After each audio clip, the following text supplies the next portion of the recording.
Oke, kita masuk ke dalam part yang paling penting dalam SNBT, yaitu mengenai materi UTBK. Seperti yang sudah kita singgung sebelumnya, bahwa materi UTBK untuk tahun 2023 itu sangat berbeda bila dibandingkan dengan tahun-tahun sebelumnya, gitu ya.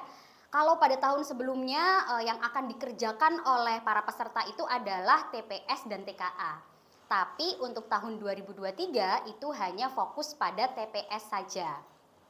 Namun, walaupun hanya TPS, tetap akan ada 3 subtes yang akan kalian kerjakan nih. Yang pertama adalah TPS itu sendiri, yang kedua adalah literasi dalam bahasa Indonesia dan bahasa Inggris, yang ketiga adalah penalaran matematika. Kita akan bahas satu persatu. Yang pertama dari TPS dulu ya. TPS itu tujuannya untuk mengukur kemampuan kalian dalam berlogika, kemampuan kalian dalam bernalar, berpikir gitu ya, untuk menyelesaikan sebuah permasalahan. Di dalam TPS akan ada 3 subtes lagi yang harus kalian kerjakan. Kita akan bahas satu persatu juga.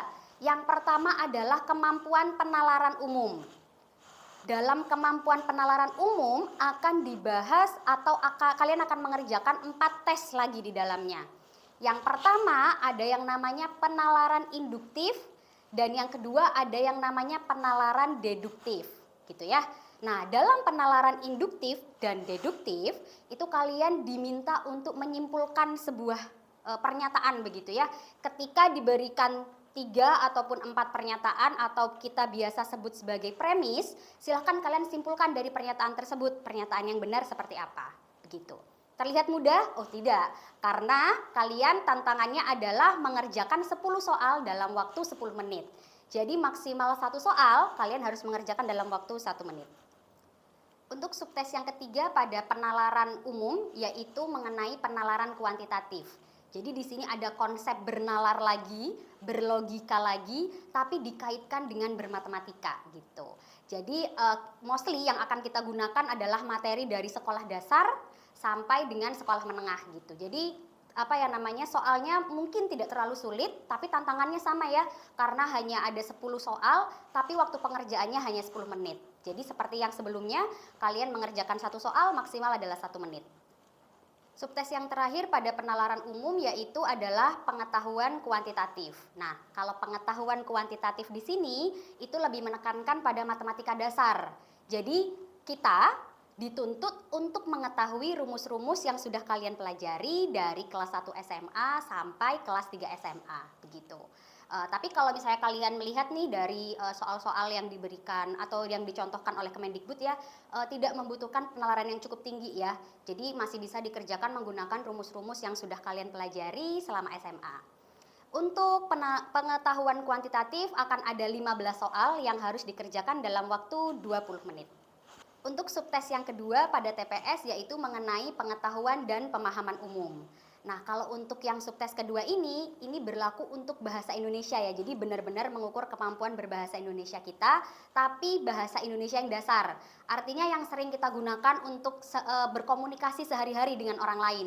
Seperti biasanya menggunakan antonim, kemudian sinonim, kata sambung, kemudian kata depan, seperti itu ya, ataupun tanda baca juga.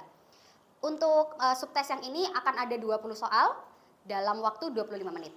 Untuk subtes yang terakhir dalam TPS yaitu mengenai kemampuan memahami bacaan dan menulis.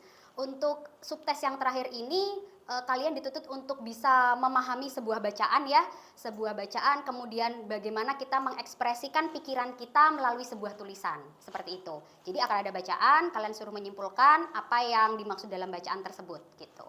Sama ya, ini akan ada 20 soal yang harus kalian kerjakan dalam waktu 25 menit juga. Untuk subtes yang kedua mengenai literasi dalam bahasa Indonesia dan bahasa Inggris.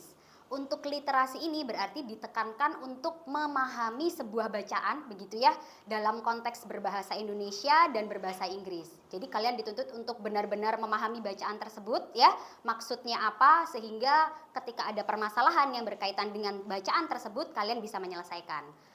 Khusus untuk bahasa Indonesia akan ada 30 soal yang harus kalian kerjakan dalam waktu 45 menit. Sedangkan untuk bahasa Inggris hanya 20 soal, tapi waktunya 30 menit. Untuk subtes yang terakhir yaitu mengenai penalaran matematika. Jadi di sini menggabungkan konsep penalaran ya. Jadi kemampuan berlogika, berpikir dan bernalar, tapi dalam konteksnya ini matematika. Bedanya apa dengan yang pengetahuan kuantitatif?